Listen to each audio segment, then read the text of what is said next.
ఏమంటున్నావు మధు? మీ మేనత్త తిరిగి రావడం ఏంటి? మీరెందుకు అంత కంగారు పడుతున్నారు? కంగారు కాదు, ఆవిడ ఇంట్లోంచి వెళ్ళిపోయింది అన్నావు కదా, మళ్ళీ ఎలా తిరిగొచ్చిందా అని. అన్నయ్య మీద ప్రేమ. ఆ రోజు మనం సీతారాముల కళ్యాణానికి వెళ్తున్నప్పుడు మా మేనత్త కూడా అక్కడికి వచ్చిందంట. ఇప్పుడు చెప్తున్నారు. ఆవిడ్ని ఫోటోలో చూడ్డం తప్ప ఎదురుగా ఎప్పుడూ చూడలేదు. అలాంటి ఆవిడతో నన్ను పోలిక పెట్టి మా నాన్న తిడుతూ ఉంటారు. ఆవిడికి అన్నగారి మీద ప్రేమ తప్ప మేనకోడల మీద ప్రేమ లేదు. ఉంటే ఆ రోజు మమ్మల్ని కలిసేది కదా, కలవకుండా ఎక్కడో దాక్కుంది. తర్వాత ఎటో వెళ్ళిపోయిందంట. మళ్ళీ ఇప్పటి వరకు తిరిగి రాలేదంట.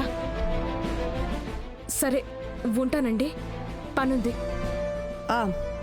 ఓకే మధు, ఏదైనా అవసరం ఉంటే ఫోన్ చేయి. చనిపోయిన మనిషి తిరిగి రావడం ఏంటి? ఎలా వస్తుంది?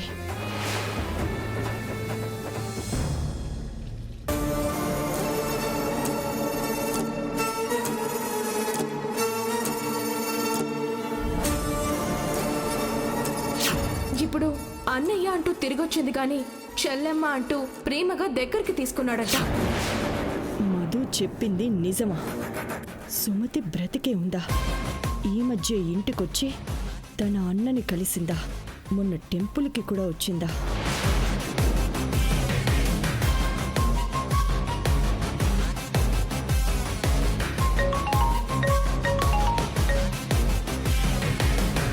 హలో, మీరు కౌసల్యపురం టెంపుల్ కమిటీ మెంబర్ కదా? అవును. మీరెవరండి? నేను మహాలక్ష్మిని.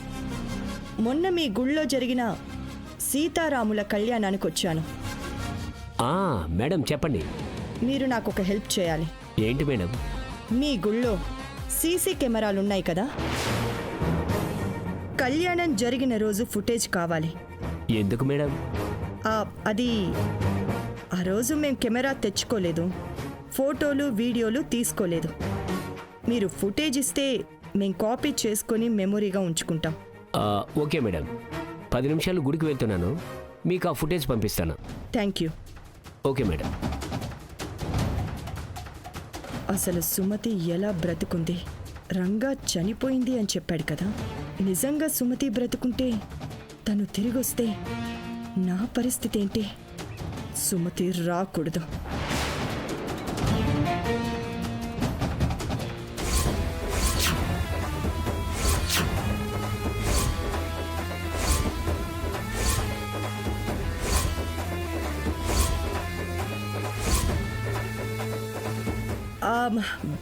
మీరు ఇక్కడేం చేస్తున్నారు? మీరేంటత్తయ్య ఎన్నడూ లేంది అంత టెన్షన్ అవుతున్నారు? నా గురించి మీకెందుకు? మీకేదైనా సమస్య వచ్చుంటే మాతో చెప్పండి. అది మీకు అనవసరం. అదేంటత్తయ్య, మీ సమస్య మా సమస్య కాదా? అందరం ఒకే ఇంట్లో ఉంటున్నాము, ఒకరికొకరం సాయం చేసుకోవాలి కదా. మీరే నా సమస్య. ముందు ఇక్కడి నుంచి వెళ్ళిపోండి. మీరేదో టెన్షన్లో ఉన్నారు. సంతోషం 10 మందితో పంచుకుంటే పెరుగుతుంది, బాధ పంచుకుంటే తగ్గుతుంది. మీ సమస్య ఏంటో చెప్పండి. 2 రోజులుండి వెళ్ళిపోయేవాళ్ళు, నా గురించి మీకెందుకు? నేనైతే పర్మనెంట్గా ఇక్కడే ఉంటాను కదా అత్తయ్య, నాతో నిన్నే చెప్పొచ్చు కదా. సీత, నన్ను విసిగించకుండా వెళ్ళిక్కడి నుంచి. ఈరోజు బీపీ టాబ్లెట్ వేసుకున్నారా అత్తయ్య? నాకు బీపీ లేదు. ఓ సారీ, మీకున్నది ఆస్తమా కదా, మరి పిల్లలు దగ్గరే ఉంచుకున్నారా? Get lost.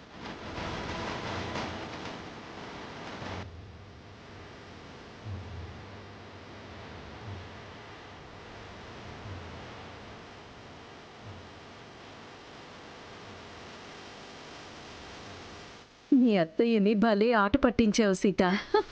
ఇది సరిపోదు టీచర్, తన సమస్య ఏంటో తెలుసుకొని అది మనకి ఉపయోగపడేదే అయితే దానితో అత్తయ్యను ఆడుకోవాలి.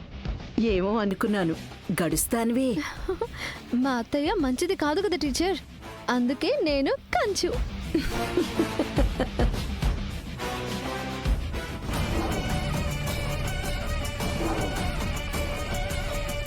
Temple committee member CCTV footage పంపిస్తానని చెప్పి ఇంకా పంపించలేదేంటి? ఎంతసేపు వెయిట్ చేయాలి?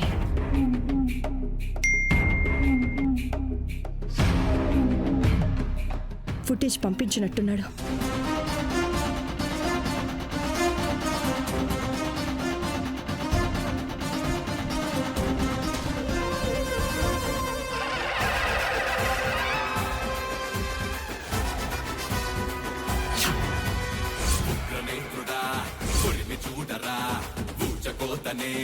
మొదలిడయిటురా దుష్టనాశక విజృంభించరా అగ్ని వర్షమై సలసల సలరా ఖడ్గబెట్టి మురికి వచ్చు పర పురుష పురమరా అండమదర పిండం బెదర మెరుపులాగా కదలరా కాలు దుర్వి పోర విరుచు సింహమల్లే తరలిరా గుండెల తెర కంచించి పుష్కరులను తలమరా ఆలాసుని త్రిశూలమై పొగరు నడచరా మతం ఎగిన మతకజాల అంతు చూడరా గడిచుకు సెగల సెగల త్రుడులంత తగల పడగా దుష్టముఖ చెదిరి చెదిరి తలొక దిక్కు పరుగులిడగ రాజసింహమా కలయ చూడరా వీర పొప్పిలై విక్రమించరా.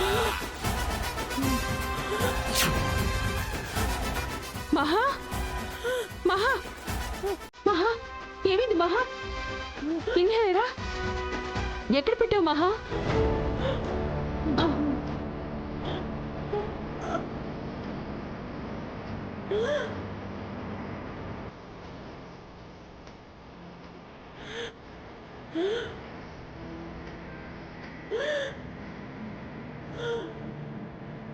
ఇదిగో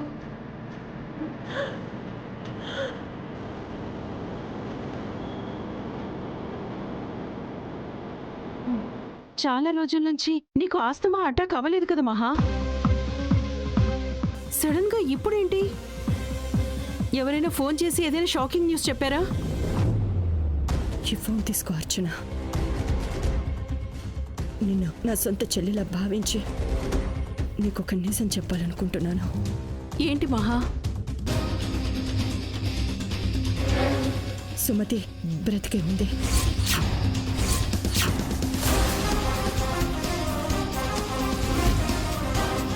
ఏమంటున్నావు మహా?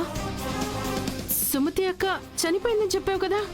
నేను అలాగే అనుకున్నాను, కానీ సుమతి చావలేదు, బ్రతికే ఉంది.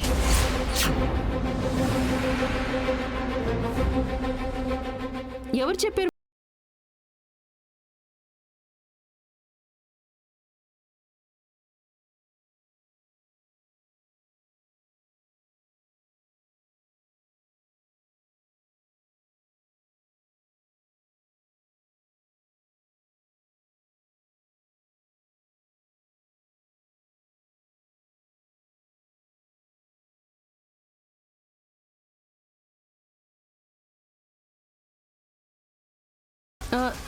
తను సుమతి అక్కేనా మహా? తనే, అది సుమతే.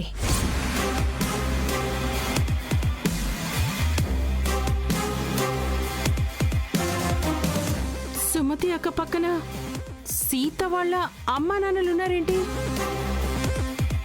నీకు ఇంకొక నిజం కూడా చెప్పాలి అర్చన. సుమతి ఎవరో కాదు, శివకృష్ణ తోడబుట్టిన చెల్లెలు.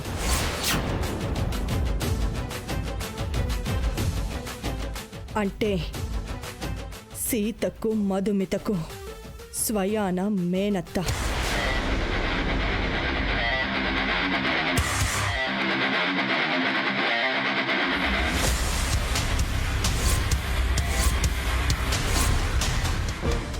ఇందాక మహాలక్ష్మి అత్తయ్య ఒక్కతే కంగారు పడుతుంది, ఇప్పుడు అర్చన అత్తయ్య కూడా కంగారు పడుతుంది. వీళ్ళేంటో వీళ్ళ కంగారేంటో ఏమీ తెలియడం లేదు.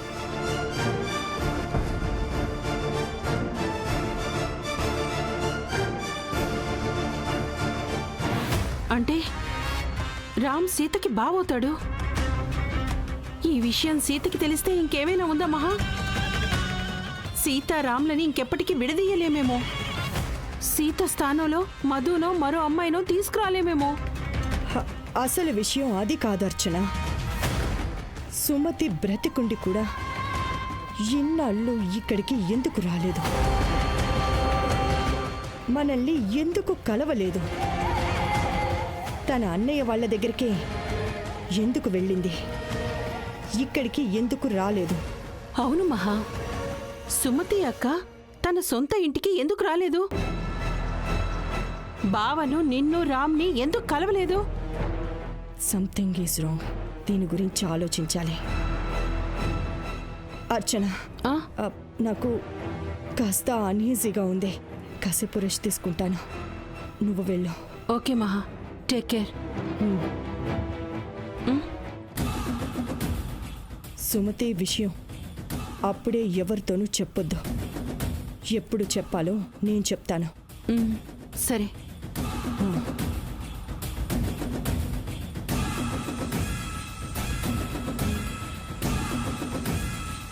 మధు చెప్పింది నిజం. అది సుమతే, ప్రాణాలతోనే ఉంది. కానీ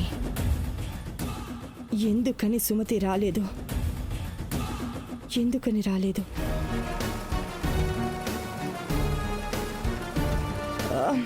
ఛ! ఆ రోజు సుమతి గుడికొచ్చిన తర్వాత ఎటు వెళ్ళిపోయింది? మధుతో వాళ్ళ నాన్న చెప్పాడంట. సుమతి ఎక్కడికి వెళ్ళింది?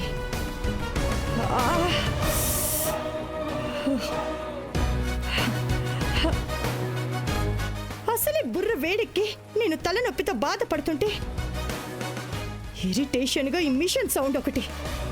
సీతకు మిషన్ తీయొద్దని ఎన్నిసార్లు చెప్పాలి?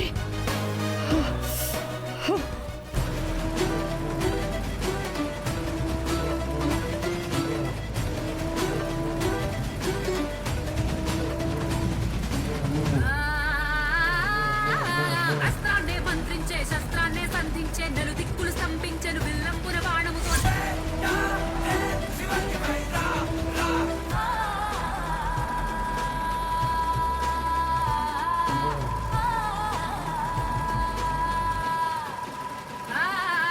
శంఖాన్నే పూరించే శత్రువునే శోధించే ఎరుపెక్కిన కన్నులతో భృకుటిన ముడి ఎదురుగనని రౌద్రాన్నే రగిలించి విధ్వంసం సృష్టించే.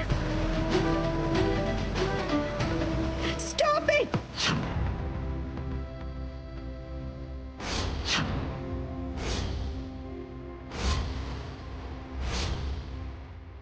ఏమైంది మహాలక్ష్మి గారు? మిమ్మల్ని మిషన్ కుట్టమని ఎవరు చెప్పారు?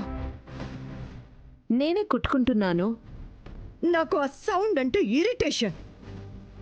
మీరిక్కడ ఉన్నంత వరకు మళ్ళీ ఆ మిషన్ కుట్టొద్దు. ఎందుకని? ఈ మిషన్ లేకపోతే మనకు బట్టలుండేవి కావుగా. నేను ఇలాంటి చెత్త మిషన్తో కుట్టిన బట్టలు కట్టుకోను. నిజమే, మీరు చాలా ఫ్యాషన్గా ఉంటారు. మీ డ్రెస్సులు బాగుంటాయి. మీరు ఫస్ట్ నుంచి ఇలాగే ఉండేవారా, లేక మధ్యలో ఎవరైనా మీ డ్రెస్ ప్యాటర్న్ మార్చారా?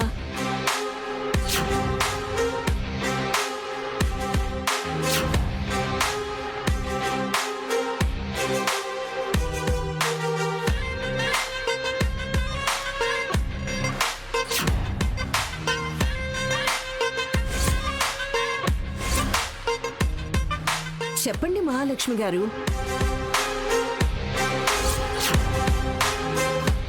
నేను చెప్తాను టీచర్.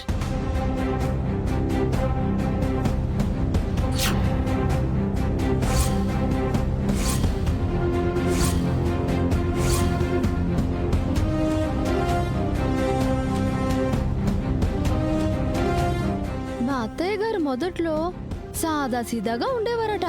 ఏంటి యజమానురాలైన సుమతి గారు అంటే మా అత్తమ్మ ఈ మహాలక్ష్మి అత్తయ్యను ఇలా ప్యాషన్ గా మార్చారంట.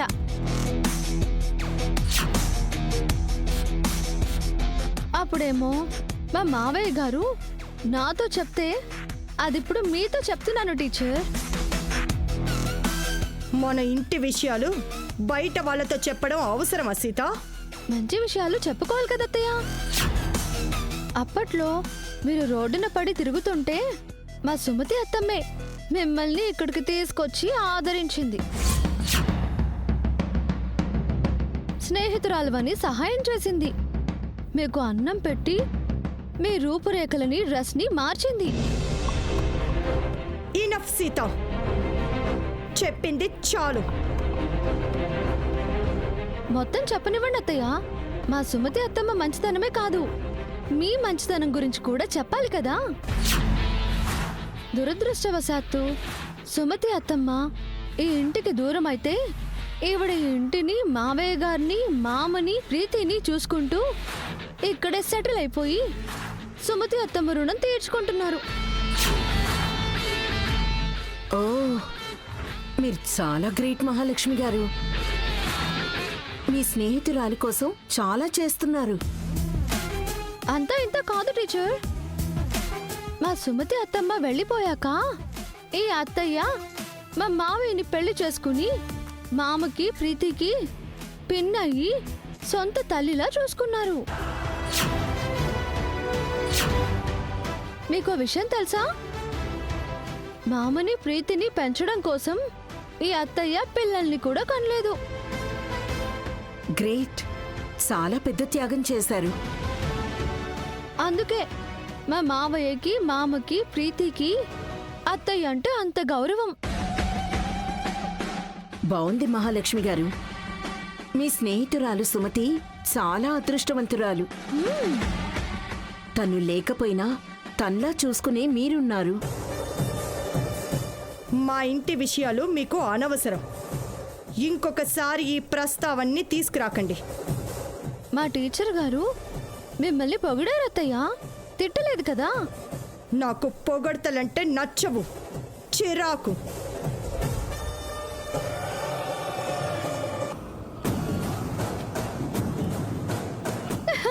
ఆవిడకి నచ్చంది పొగడ్తలు కాదు టీచర్, మా సుమతి అత్తమ్మ.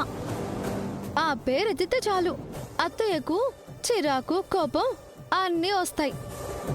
నాకు నమ్మక ద్రోహం చేసిందిది. అయినా నా పేరు వినడానికి కూడా మహాలక్ష్మి భయపడుతోంది. అందుకే నేను వదిలిపెట్టాను టీచర్. అవకాశం వచ్చిన ప్రతిసారి మా సుమతి అత్తమ్మ పేరుని మహాలక్ష్మి అత్తయ్య ముందు ప్రస్తావించి తనను చిరాకు పెడుతూ ఉంటాను.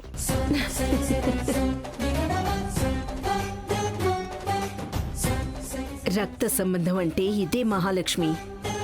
నువ్వు నన్ను ఈ ఇంట్లో లేకుండా చేశావు, కానీ దేవుడు నా మేనకోడల్ని ఇంటి కోడలిగా పంపించాడు. సీత నా పేరును నీ చెవుల్లో మారుమోగేలా చేస్తోంది. నీకీ శిక్ష సరిపోదు. అసలైన శిక్ష నేను వేస్తాను.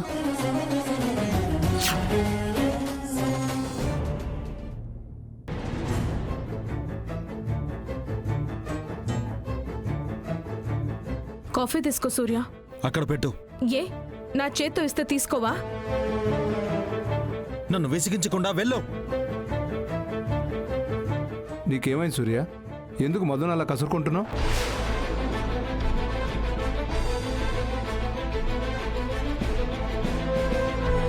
ఇద్దరూ ప్రేమించి పెళ్లి చేసుకున్నారు. కొన్ని సమస్యలు వచ్చాయి, దానికై కుమిలిపోయి ఇద్దరు ఎడమొహం పెడమొహంలా ఉంటే ఎలారా? జైల్లో నన్ను కృంగిపోయేలా చేసింది. తిరిగి వచ్చాక తలెత్తుకోకుండా చేసింది. ఊళ్ళో వాళ్ళు నా మొహం మీద ఉమ్మేయడం ఒక్కటే తక్కువ. మధు అంత పెద్ద తప్పేం చేయలేదురా. నువ్వు అనవసరంగా ఎవరెవరో మాటలేని ఏవేవో ఊహించుకోకు. ఇప్పుడు మీ అత్తమామలు కూడా మీ పట్ల మంచిగా ఉంటున్నారు. నీ ఉద్యోగ ప్రయత్నాలు ఫలించడం లేదని తెలిసి ఏదైనా బిజినెస్ చేసుకోమని నీకు డబ్బిచ్చి వెళ్ళారు కదా. ఆ డబ్బుతో త్వరగా ఏదో ఒక వ్యాపారం మొదలుపెట్టు, అంతా సర్దుకుంటుంది. అవును సూర్య, నువ్వు సంపాదనలో పడితే మధు కూడా సంతోషంగా ఉంటుంది. అంటే నేను సంపాదిస్తేనే తను సంతోషంగా ఉంటుందా? మగాడన్నాక సంపాదించి తీరాలి. మనం సంపాదించిన డబ్బుతోనే కదరా ఆడవాళ్ళు ఇల్లు నడుపుతారు. అతిగా ఇదేదో ఆలోచించి బుర్ర పాడు చేసుకొని మధుని బాధ పెట్టకుండా త్వరగా బిజినెస్ మొదలుపెట్టు. మీ అమ్మ నాన్న ఇచ్చిన డబ్బు ఎక్కడ పెట్టావు మధు? బీర్వాలో పెట్టానక్క. వెళ్ళి తీసుకురా. వాళ్ళెంత డబ్బిచ్చారో ఆ డబ్బుతో ఏం వ్యాపారం చేయొచ్చో ఆలోచిద్దాం. నాకు ఆ డబ్బు అవసరం లేదు.